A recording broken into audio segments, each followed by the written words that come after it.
Can you justify three main points why UK should stay in the EU? Well, Economic point of view. well, I think there are a number of points that are not economic, and maybe we should talk about those too. But if there was economic, I think that to leave would cause a terrible shock to the British economy. That's not my view.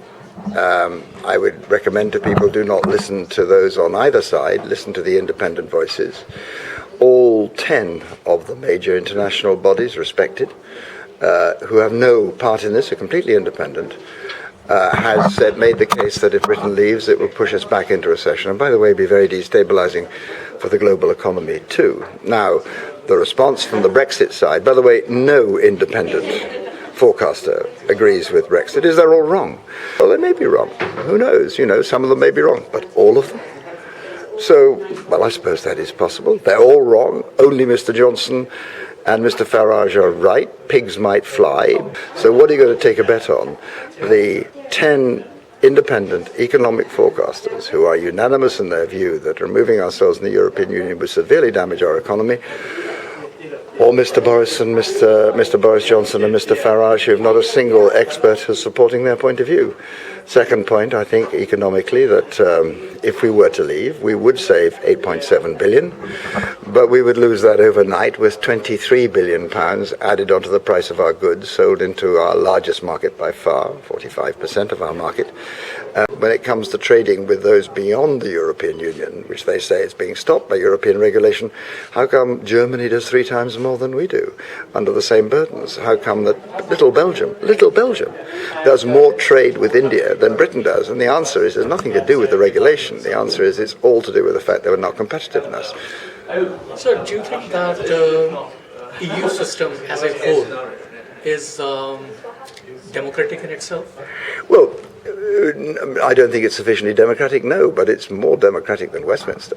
Let me just remind you that we in Britain are the only, if I heard those who are arguing for democracy in Brussels arguing for democracy in Britain, I'd be a bit more impressed. But look, in Britain, we're the only people who have such an unfair electoral system that you have a government elected with less than 25% of the support of the vote. Less than a quarter of the people voted for this government, but it's in with a majority. Is that a democracy? The House of Lords, the second chamber to which I belong, is the only non-elected second chamber in Europe. It has no connection with democracy whatsoever. So, of course, I'd like to see more democracy in Europe, and there are ways we could do that. A democracy is that you have a bureaucracy that proposes, you have ministers that decide, you have a parliament that scrutinizes. In Brussels, you have a bureaucracy that proposes, you have ministers who decide, elected ministers, and you have a parliament that scrutinizes. So Parliament doesn't have a power over there.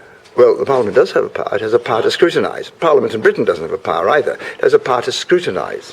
Okay, so the ministers are the people who take the decisions. Let me give you an example. Not long ago, when I was a member of Parliament, I had farmers coming to me, the late 1990s, in uproar, saying, we are having to close our small abattoirs because of European regulations. I thought, that's odd, so I checked into it. I discovered there was indeed a European directive agreed by our own agriculture minister in the Council of Ministers. When that left Brussels, that was 4 pages long. When it left the Minister of Agriculture, Fisheries and Food in London, it was 87 pages long. The bureaucracy was made in Whitehall, not in Brussels. The laws in Europe are made by our politicians, our elected politicians, our government ministers, sitting in the Council of Ministers. You cannot have a European law that is not passed by our elected ministers sitting in the Council of Ministers. Sir, I was going through the number of rules and regulations on use of towel.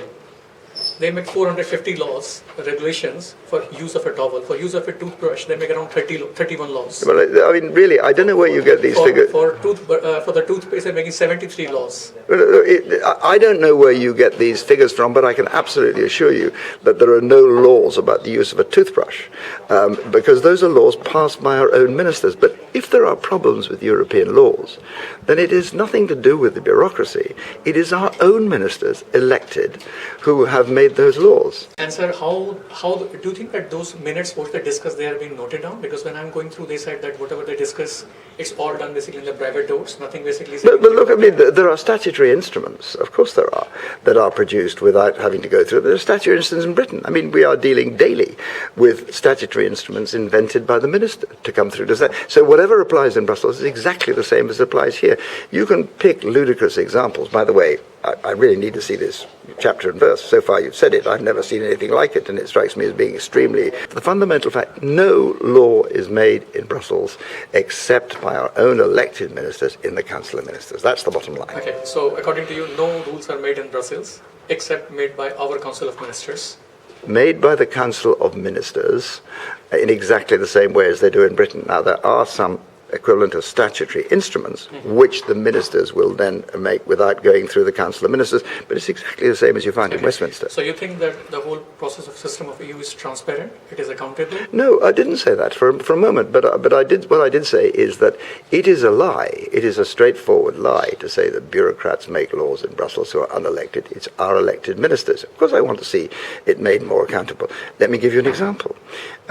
It would be open, and by the way, we have proposed it, that the Council of Ministers should not meet in secret, it should meet in public. That's transparency. We put that to the government, they refuse to do it. Like the Danes are putting it too. We could make an arrangement with the Danes to fight for that. The second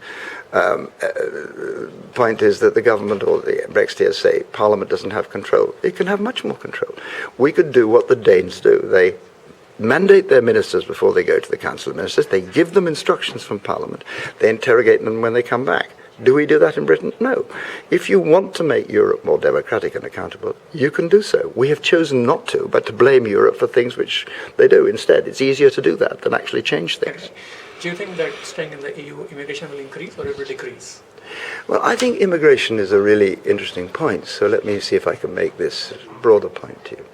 There is no wave of immigration into this country that we have ever had which has not done this country an incredible amount of both economic and cultural good. Not the Danes or the Angles or the Saxons. Churchill called us the mongrel nation, and so we are. And this is the mongrel city, by the way, and that's where our strength comes from. Not the Huguenots, not the Jews before the Second World War, not the West Indians, not the 60,000 Uganda nations who came in 6 weeks under Mr. Heath, not the recent wave of immigration either. Every one of them has done this country economic good. And cultural good. Do they rob jobs?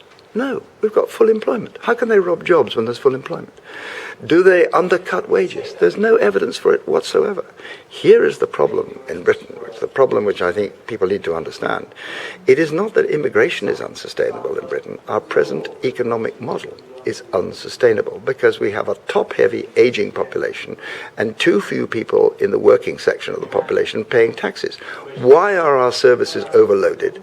It's because we don't have enough people to earn the taxes to make the services that we need for an increasingly aged population. We need refugees. And if we say no to them, we'll find that our economy becomes even more unbalanced. Dr. Angela Merkel. So let's say considering that the EU system is working in a democratic manner, do you think that our decision to allow millions of people into Europe was a democratic process? I think it was the brave. Yes, she is the minister, she is the chancellor, she is democratically accountable, and although inevitably it's caused a right-wing backlash, she's still in charge, she's still winning elections, she still has a mandate to govern. I think she is the bright light, the shining light of Europe. Would I have handled it if she did? No. But this was a brave decision, founded on the fact I just said to you, Germany needs these immigrants. So she's the democratically elected chancellor. She has been responsive to that. She has suffered in the polls, but she is still governing democratically Germany. That is a unique situation, whereas in Britain... Why is she spending 6 billion euros? Well, no, hang on. Whoa. You are taking me on the ground which is totally different from whether she's acted democratically. Okay. I personally think that the European Union the European Union policy on refugees is disgraceful. That's not Angela Merkel, that's the European Union. I don't agree with it, like I don't agree with policies of my own government. There are lots I don't agree with. I don't agree that we have taken not a single refugee from the Syrian battlefield, not one in Britain. This is the country that's always been a refuge. Now, no, I do not believe that's wise. I don't believe that Europe should have subcontracted its responsibility to Turkey. I think it should be establishing reception centres on European territory where they're properly cared for and looked after, they're properly assessed according to international law. The asylum seekers go on and find refuge in Europe. Those who are not asylum seekers can be returned home. So no, I do not support the European policy. And I think it'll fail, by the way. Mr. Farage says basically that immigration coming from certain countries is directly linked with a crime raise against women. One of the worst things that I see, I have to tell you, is the disgraceful way that this country, with all that it has achieved, especially take a look at London, that Mr. Farage and others have used what I think is an utterly disgraceful and deliberate fanning of prejudice against immigrants and immigration in order to win a vote. This is a very dangerous thing to do. Use an example like sort of 1st of January. Listen, I'm sure 600 attacks against women. I'm sure I can find 50 examples. My experience is that I do not believe the immigrant population in Britain is more. There's more attacks on women than the domestic population of Britain. This is a dreadful piece of dangerous, irresponsible scaremongering, whose intent is deliberately to fan prejudice on a racial basis. This is racial dog whistle politics, and it's very dangerous for our country. One last question. Do you think that basically our trade with the EU countries, EU bloc is going down, and with non-EU countries going up? Marginally, yes. But none of this alters the basic fact that 45% of our trade is going into the European Union. How is it that Switzerland, Norway, they are performing well without being in the EU trade? Well, hang on. What are you talking about? Germany is performing better than any of them, and it is in the EU. I mean, Germany is now the biggest trader with the non-EU bloc in the world, far more than Norway and far more than... So what do you think, what is stopping UK, which is... Tell you what's stopping UK. We're not productive enough. Do you want to know what's stopping UK? We chose to devalue our currency instead of make ourselves more competitive, which is what Germany did. So we are now at the bottom of the OECD competitive table. Is that a blame? Do you blame that on immigrants? Of course you don't. You have a tax law in Britain that is 10 million words long. If you have a small business wants to get in touch with Her Majesty's Revenue and Customs, they can never get through, though Google can. You have Wi-Fi speeds in Britain that in some places are slower than the base camp at Everest. So, there are reasons why we are not succeeding in the world. None of them are connected with immigration. Thank you very much. Thank you very much for your time.